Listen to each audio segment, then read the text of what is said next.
Hello and welcome to Surveyor Says, the podcast from the National Society of Professional Surveyors. Each week, we bring you fascinating guests that are involved in the profession of surveying. My name is Tim Birch, and I'm the Executive Director for the National Society of Professional Surveyors and your host for the podcast. Subscribe to the podcast on most of your favorite streaming platforms, as well as our podcast host, Podbean. For more information about the podcast and NSPS, please visit our website, nsps.us.com. So, without further delay, here's our next episode of Surveyor Says, the NSPS Podcast.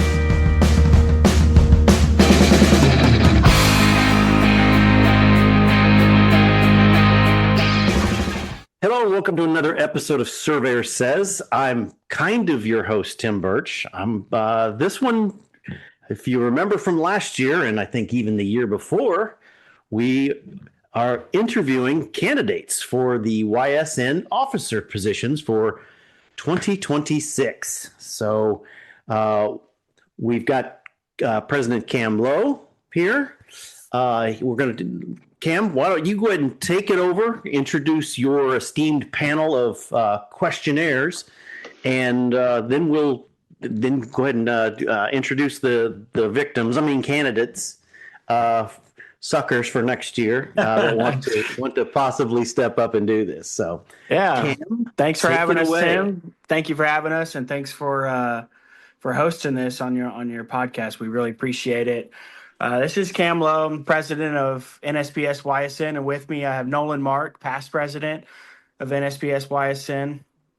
And then I have Jon Geffre here. He's the vice president, soon to be president of NSPS YSN. And we're here together to have a little discussion with a couple candidates for the incoming VP position. We have Zach Holshuer and Luke Woodyard. I'm sorry, Luke. I butchered your last name. Luke Woodyard. Oh my goodness, I can't even say it. Woodyard. You can cut that out, right, Tim? Cam. You were so confident. We'll edit that out. I was so focused on Zach's last name. I was on autopilot, and then I got there, and yeah. Anyways, well, we got two great guys here that have been nominated by their peers within YSN for this vice president position. So there'll be an election coming soon, and we wanted to give them this platform to answer some questions, tell us a little bit about themselves, so we can have some informed voters for this election for the next round of leadership for NSPS YSN. We've seen tremendous growth, especially here in the last, I'd say, 4 or 5 years, and we're looking to continue that. And having good leadership is crucial to an organization's growth and longevity. So we're excited to have them here. Nolan, Jon, did y'all want to start off with some questions for the guys? I think the first question is going to be a little bit of get to know you kind of thing. All right, I'll make you two speak right off the bat. It's all good, but we'll keep it simple. And just because Zach shows up first on my screen, I'll let Zach go first. But tell us a little about yourself, where you work, where you're from, and most importantly, why do you want to have the position of vice president? Sure. Hello, everyone. My name is Zach Holshuer. I am born and raised from Green Bay, Wisconsin. It's where I currently work. I started off I work where I interned for about 10 years now. It was a company about 10 to 20 employees. Now we are a company of about 100. So I've kind of, experienced a little bit of both the mid-sized and the larger sized, or not larger, but small and middle-sized type companies. I am newer to YSN, and that's a poor excuse for that, is that I've been focusing on the state organizations and the local Northeast chapter organization that I'm involved with, primarily for these past years. Again, very poor excuse, but just more recently getting into YSN. And I'm just here for a little friendly competition and just to create a democratic opportunity, lowercase d. That's all. Is that my cue, Nolan? Sorry. As long as Zach's done, you're good. But yes, you're up next. Even though your name does say Luke's for the record on my screen. So. Okay, whatever. So my name's Luke Woodyard. I work for a firm in the home of bourbon and horses here in Kentucky. Grew up in Frankfort and just enjoy being in the middle between two larger cities. Started out at QK4 back in 2018 with about 6 guys, and now our survey department is about 35 with a company of about 180. Do engineering and land surveying. I've been involved with YSN since about 2021 when Nolan roped me in to become the state coordinator for Kentucky, and haven't looked back. I've enjoyed it, enjoyed being able to talk to the younger generation that I'm in, and being able to help other folks like myself find a place that they can feel connected and have peers that are their age, and they can bounce ideas off and questions and not feel intimidated to go to somebody 30 years their senior to talk to and feel talked down to. So that's a big portion of what I love about this group, and the camaraderie and the friendship that you get to build while you're in it. And that's something that I look forward to seeing continue and to grow as the NSPS YSN grows. Great. I'm Jon Geffre. I have a question for Luke. We'll start out with. How did you get into surveying? Yeah, so I lucked into it. I started out, I got a degree from a really small school here in Kentucky called Kentucky Wesleyan in physics. And as a part of that, it was a 3-2 program. So I ended up transferring to the University of Kentucky to get an engineering degree, and started out in electrical, and decided I didn't like beating my head against a brick wall. So I switched over to civil and had one survey class and loved it right from the get-go. And then ended up really diving into it deep after my grandfather passed away, and I found out that that's what he did. He was licensed as an engineer, but spent most of his time surveying. So I've got all of his old equipment up in my office to look at and remind me of where my roots are at, and just have a passion for this profession. Yeah, I had found it completely by happenstance. I was bouncing around after high school. In college, I went to 4-year and then a 2-year degree, both for criminal justice. Just wasn't feeling like that's what I wanted to do, and just was looking for credits that transferred from one program to another. And I had remember that I had a mind towards civil engineering type things in high school, and said, let's give it a go. And first class with the total station, was completely hooked from that point on. And that seems to be a story that I hear a lot about, people just kind of falling into the profession by accident. And that's really what drives a lot of my passion for outreach and getting involved, is anybody that I can tell, under the age of 18, the earlier the better, but under the age of 18, that this is a profession that's out there. It's just an incredible thing that, again, just a lot of people don't know about until, they're already a couple of years down the road. I'd like, kids to grow up thinking that they want to be land surveyors as much as cops and astronauts and whatever else, So just, again, it just completely happened into it, like everybody else seems like, unless you had a family member that did it. Yeah, I'm a second generation land surveyor, so I'm one of the outliers. I know that's awesome. Well, again, it's either family. People seems to be their family member, or they just fall into it. Yeah. It feels like 80% of people fall into those two categories. I hear you.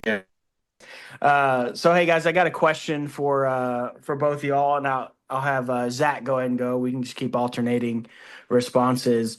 But what has been your favorite YSN event memory, and why? Really, I'm new to YSN. I have just, my first 10 years of my career, again, I just focused on doing stuff with my state and my local chapter, with the different sort of outreach things like that. I always knew YSN was out there, but I didn't know what it could provide.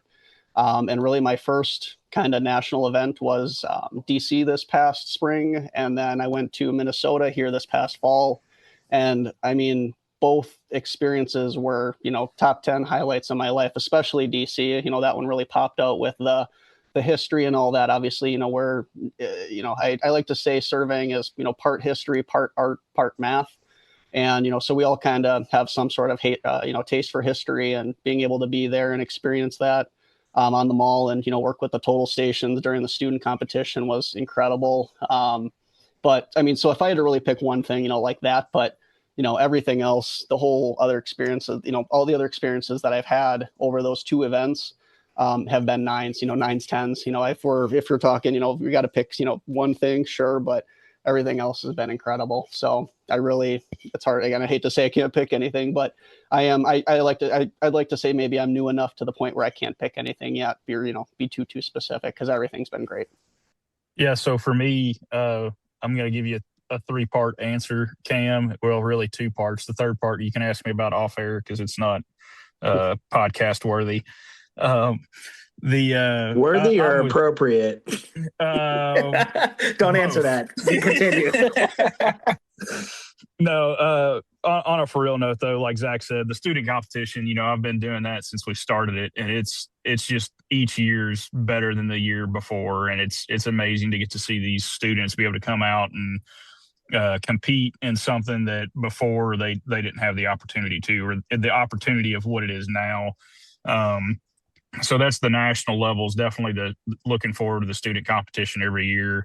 And then on the local level this year, which has been like one of my highlights, we actually were able to put on a pre-conference cookout to our association conference, and it was really nice. We had 20 YSN members across the state show up for that and help out, but we had almost 85 association members show up to support and hang out and get to know all these young guns that are coming up in the profession. Excellent. I think that'll kind of roll into my question I have for both of you then. So obviously, as Luke mentioned and Zach mentioned, the student competition is a big deal every year for the YSN. This year we had the mentoring program and also the YSN/FIG conference/meeting. So I guess my question to you guys is, where do you see yourselves coming in and, let's say, molding or perfecting or changing with the YSN of what they're doing with their volunteership, or what do you think is next for the YSN, whether it's student competition, mentoring conference, or what's next? So, I think the mentoring program is massive. This was our first year that we got to put that on, and I was lucky to be a part of that and to be able to work with a student out of East Tennessee State, and it opened my eyes and kind of brought me back down to ground level of teaching somebody who is just getting into the profession the things that I wish I would have known when I was getting into it, and being able to work with them on that type of one-on-one level is just, I think, so important. And it's something that I hope we can continue to do, and something that I want to strive to continue to do, to see us grow and to see the profession to continue to grow and get better, and raise up these guys and girls that are coming in. Because, right now a lot of companies are turning to the one-man crews, and it's just tough when you don't know anything. My favorite saying to my new guys is, you don't know what you don't know. Don't get upset, if you come in and I tell you you've done something wrong. You didn't know how to do it, and it's a learning experience for you to be able to figure that out. And that's just huge to be able to put on and do. And that's something that I really hope to see continue and grow and flourish throughout the upcoming years of YSN. Yeah, just kind of the same thing. I guess I've got a couple of maybe fresh ideas, but really just the maintaining what's been going on. The pilot program with Mentority was perfect. And I think just making sure that keeps going. It seems, again, I'm new, so I'd like to get more knowledge, but it seems like there's been recent kind of connectivity between states and their coordinators, and being able to post events and things like that from neighboring states, so that adjacent states, or even just one or two states over, can get involved with one another. So I guess just a continuance of that, and making sure that initiatives don't fall to the wayside, because if initiatives aren't continued on, then they just kind of, they fade away. And so again, just a continuance of the programs that have been started, and, can make sure that they continue strong and grow. I think everybody seemed to have a pretty positive experience with the Mentority. So I see that program only growing. But it's really, it's a beautiful ship that is YSN. And, again, hoping that Luke's the vice president next year. Again, whoever it is, just captain the beautiful ship and just make sure that, keeps going. So keeping it strong. Excellent. And I want to, thank you both right now again for volunteering your time to do that, because we're all busy. We all have things to do, but making sure stuff like that kicks off is always a good thing to see. So, John, I'll let you take over, and then maybe we can let Tim maybe pry at some of these guys. Yeah, sounds good. So licensure can be a big part of surveying. Many career paths lean towards licensure, but as YSN as a group, we do not require licensure. How can we be more inclusive to survey techs or other non-licensed surveyors? Let's go with Zach first. Yeah, I guess just make sure that it's known that having a license is not a requirement of being a part of YSN. There are plenty of, people who are smarter than surveyors who don't have licensure degree. They don't, maybe they're a geodesis or, they do photogrammetry or something. They're not necessarily licensed. At the time, obviously there's I shouldn't say obviously, but there's, a different kind of test coming about in the future years. But, I don't think having I just recently got licensed. I was a survey tech for 10 years.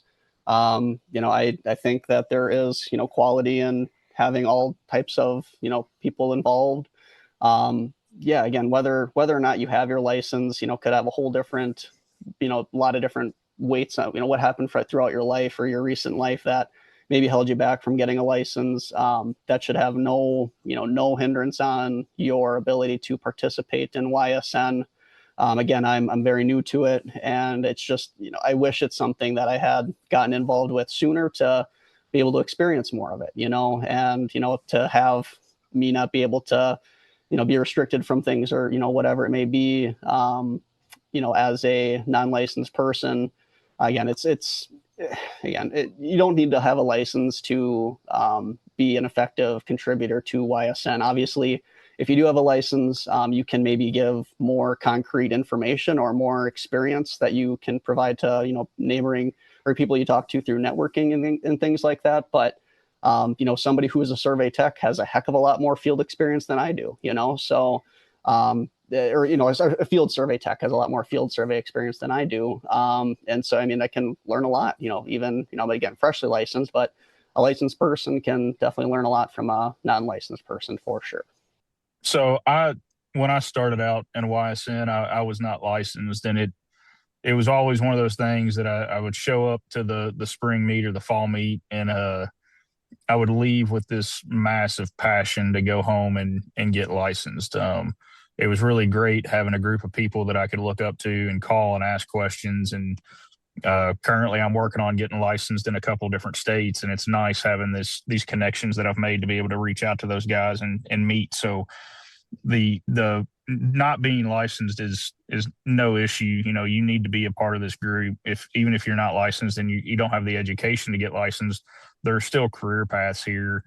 And one thing that I think we need to do better about in reaching out is reaching out and informing the field techs and the people that are in our age range for young surveyors about the CST program, because sometimes it's hard to get companies to let a field tech go to a conference and show, that they're bringing something back from it, that they're learning from it, and for that company to take a chance on them. But if we can help them get that CST certifications, then it kind of proves to the company that they're working for that they're really working towards something. They may not be able to get licensed, but they're working to better themselves and to better the company they're working for.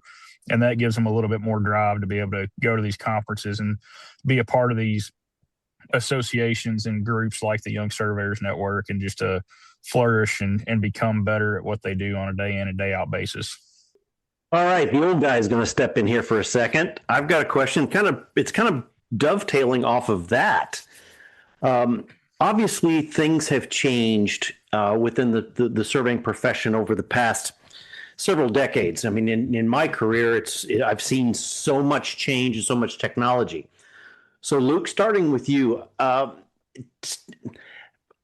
share with us how you feel about technology and how important it is for the younger surveyors to know the technology, but yet, there's still so much emphasis at the college level, at the university level to learn the basics and some of these things.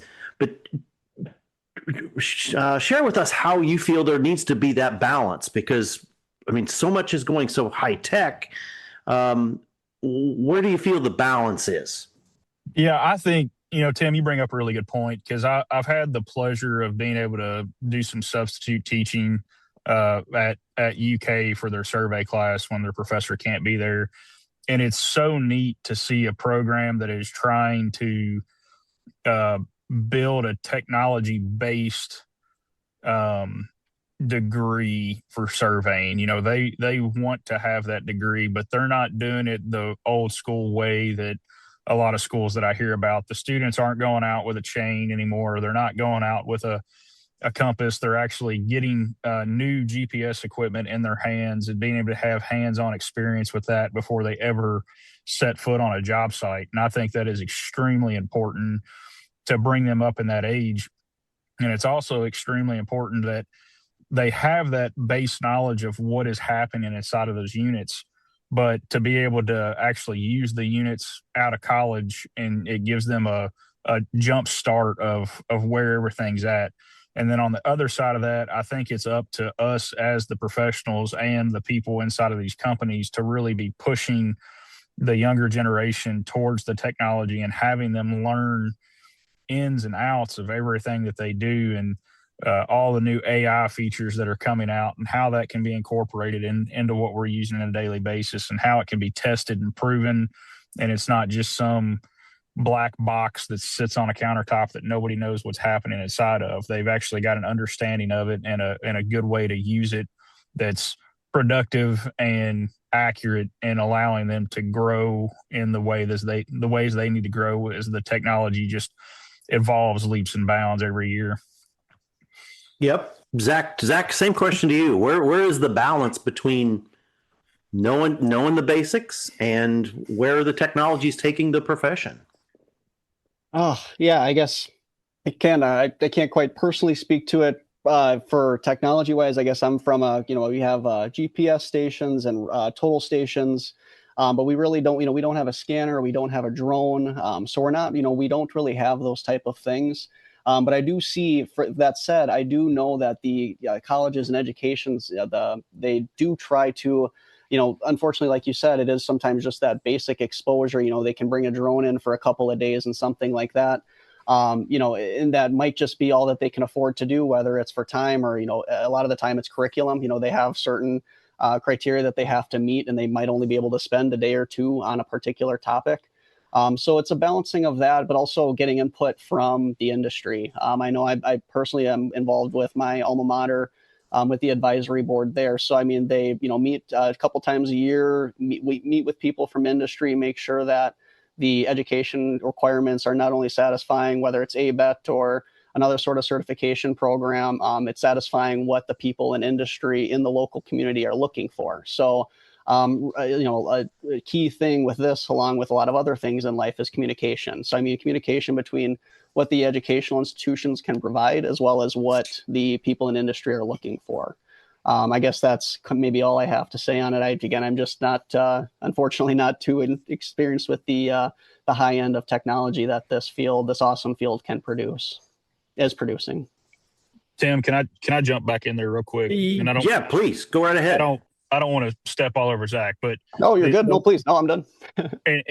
Just as this is going to be posted for a lot of people to hear, and like the big thing is if you work for a company and you're struggling to find field techs and people to come work for you, the best thing you can do is go volunteer at a local college that has a surveying degree, and get out there and let the students demo your equipment, teach them about what you're doing, take a scanner out and scan it, and give that point cloud to the professor so the students can actually work with it and play with it. One, that's going to build a name for you, and two, that's going to get them the experience they need. Not every college can get new equipment every year. Dealers work out things that they can help out with colleges to get new equipment, but if your college or your school or the technical school that's near you that has any type of surveying aspect of it, you need to be able to get out there and volunteer with them and work with those students to get them drawing in deeper to what we're doing on a daily basis. For sure. Very good. Well, I have one additional. If the guys will let me jump another question here, and unfortunately, this one's going to be the controversial one. There is talk in the industry of creating this mapping science license that does not really focus on the boundary side of things. And so, Luke, I'm going to stick with you for this one. How important is it going to be for, especially the up and coming generations of surveyors, to really concentrate on the remote sensing, the mapping portion of the surveying profession? And we're going to get, for in some markets, we're going to get further and further away from the boundary side. So my question to you two both is, how important is it to create this license, to create more opportunities for future surveyors, future geospatialists? Because we know the older generation is against it whatsoever, but they're also not going to be the ones around for the next 20, 30, 40 years. You are. So how important is it to create that type of a license and that type of an opportunity going forward? Luke, for you first. Him coming in with the hot button issues here. No, on a like personal note, I started out, in that, following my mentors in that old headspace of like, it's a stupid idea. We don't need to do this. The people who want to do this just need to become licensed. But the issue I'm seeing is to get the people licensed that are wanting to do this remote sensing and do all this drone mapping and scanning of everything, it would put the survey industry back. It would cause us to lighten our requirements to get licensed, because these people aren't going to college for an engineering degree. They're not going to go to a 4-year survey school just to be able to go out and fly a drone for a company and be able to certify what's going on with it. So here in Kentucky, one big thing we're dealing with is our DOT is starting to push this drone flight for different projects. And we've come across control issues with that. And we've been working really closely with them to help them figure that out and to work through that. But if you have that type of licensure where there's an understanding of what needs to happen for control and good control to make sure everything is actually working the way it needs to work, and you can prove that through an exam and through a experience, then I think it's something that's well worth it and well needed. It's not going to be something that's going to happen overnight. There's going to be growing pains with it. It's going to take some time to get developed. I don't think it's going to hurt the industry. I think it's going to help it, because you're going to end up with pathways to get people into it. Some people love doing boundary work and that's all they want to do, and that's great. Some people love doing topo jobs and that's all they want to do, and that's great. I have a huge passion for scanning. I'm our specialist here at QK4 on dealing with all of our LiDAR point clouds and going out and scanning just different amazing things out in the field. But I also have a passion for boundary. And because I have both of those, I'm going to go down that track to get licensed as a professional surveyor where I can do both. But some people may just have a passion for flying drones and going out and collecting great imagery, and being able to have some type of certification that shows that they're a licensed professional and they can certify their work to a certain degree of accuracy is going to be more and more important the further along this path we get. Yeah. Very good. Zach, yeah, same question to you. Yeah, I'll jump right in. I'm kind of just been learning about this new licensure, this new license type coming along. And I kind of feel like I know about as much about it as I do the new datums coming out. But I'm still trying to, like both of them, trying to learn more about each one.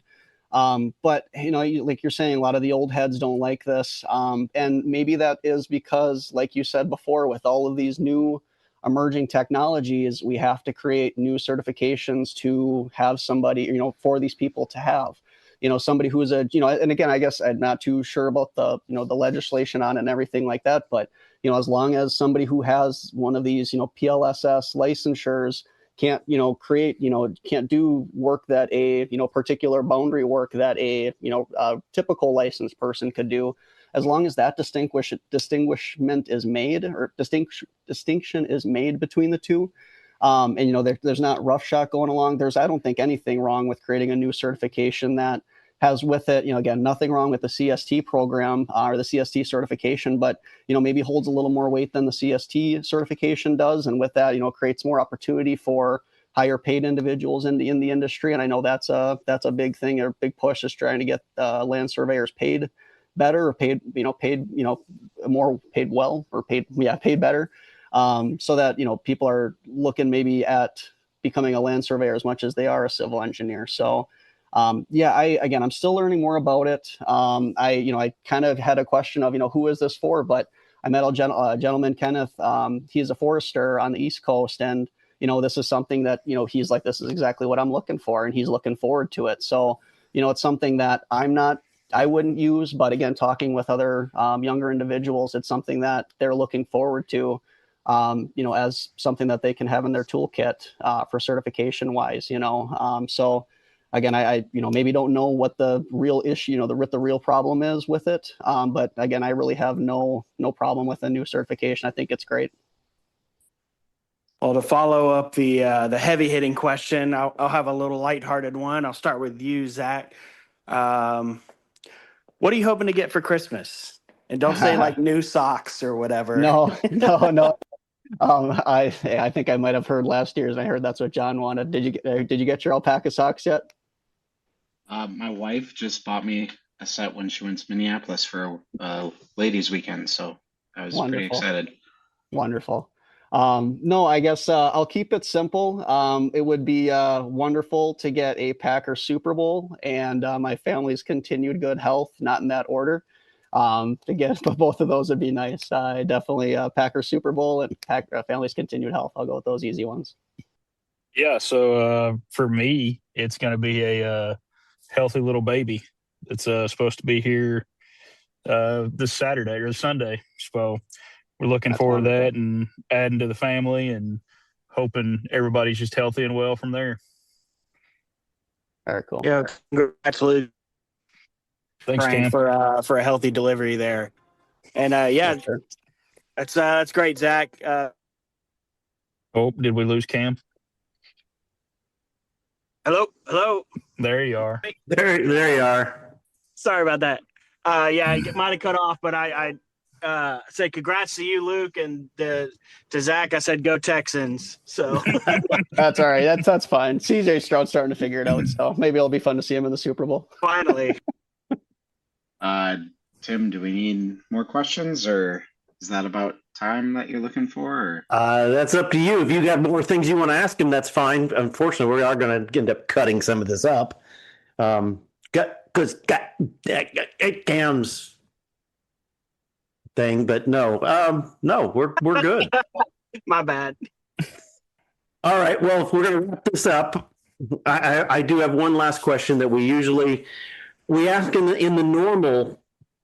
Our normal Surveyor Says podcast. So, hey, you guys are guests. We might as well ask you this well. Zach, I'm going to start with you. How does the future of surveying look to you? With my recent involvement with YSN, it's sure feeling good. Again, it's only been two national events thus far, but every time I come back from these events, I talk and converse with people that I have met with before, but talk to new people as well. And that's great to see it continue to grow. Obviously, there is a little bit of doom and gloom on the horizon, but I think we need to fight that with, some positivity and work to get, any able-bodied person that has the ability to go and speak in front of people that's a land surveyor, to go out and talk to, youth, whether it, just any sort of involvement or getting them, within 5 feet of a total station will be way more than what they've had in the past. Just driving down the road, seeing a total station on the road, that's their experience of a land surveyor. So getting it in their hands, showing them that it's something that's out there, I think will change the trajectory of, what our numbers are looking like for the future. But, on an anecdotal message, again, it's very, very heartened with what I see from the YSN. And if just a closing remark, just wanted to say thank you to the listeners. Thank you to Luke. Thank you to the panel. And then also thank you to the leadership for your faith and, nominating me for this position. It's incredibly humbling. And again, I'm very honored by it, looking to do it, 2 years from now, or, so I want to make sure everybody understands that I think Luke would be the best person to be next year's vice president. I wholeheartedly believe that. I met him personally in spring in Washington, D.C., and he was one of the standouts from my mind from that already incredible experience there. So again, I just want to say I will be voting for Luke. And I appreciate all your guys' time, and thank you very much. Luke, I'm not sure how you follow up with that one. Yeah, I don't know what to do now. No, I think I'm going to tag on to the tail end of, the middle end of what Zach said there. I'm not going to talk about myself here, but no, Tim, I think it's growing, and I think it's growing leaps and bounds from what it was when I got into it in 2018. I think there has been a attitude shift on the local level, the state level, and the national level of bringing in new blood and growing this profession back into what it used to be in its heyday, with large numbers at the state associations, large numbers showing up to the national events. And I think it's just a time thing, and only time will tell. But I think the people that are a part of NSPS and a part of their state associations are really starting to see the light at the end of the tunnel, and starting to see the numbers really grow, and the number of licensees and non-licensed professionals that are coming into this great, amazing profession that we have, and realizing what it is and really sticking with it and working hard at it. Well, very good. President Cam, any final thoughts? I'm looking forward to seeing who wins the election. Both of you guys are awesome candidates, and I know whichever one the membership decides to vote on is going to hit the ground running and serve to the best of their ability.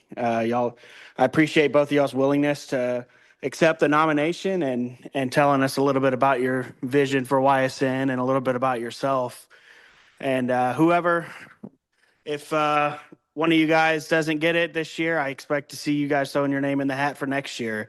Y'all are both incredible assets to YSN and already demonstrate great leadership ability. So I'm excited. Should be a good election season for us. John, how about you? You look nervous that you're going to be the incoming president. Yeah, no, I'm looking forward to it, and I'm looking forward to having either one of you serve alongside of me, and look forward to growing YSN. That's my goal, and I hope we can continue the way we're going. Well, Nolan, let's leave it up to you for one last thought. You're finishing up your terms as YSN leadership. I think you're leaving it better than where you found it. Any final thoughts?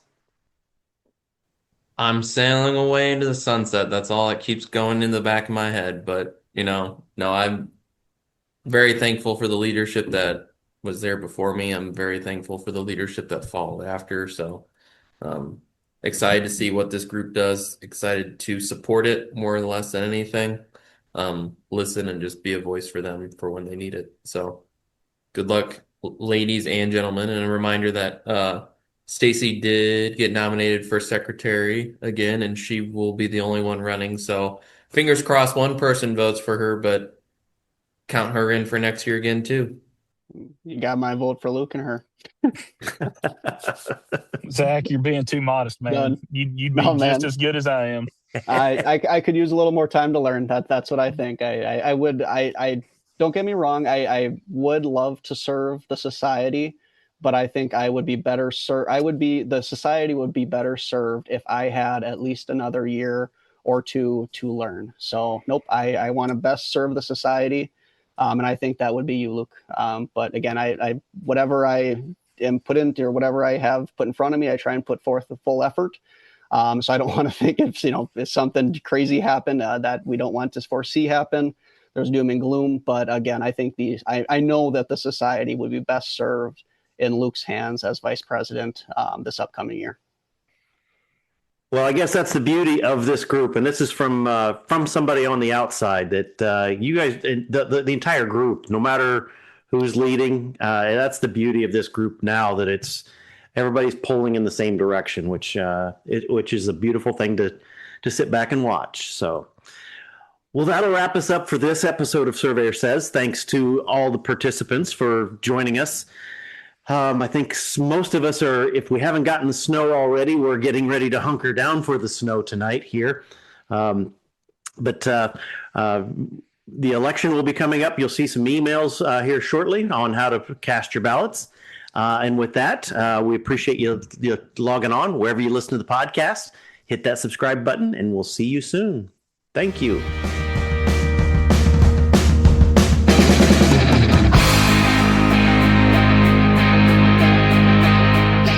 You've been listening to Surveyor Says, the NSPS Podcast, brought to you by the National Society of Professional Surveyors.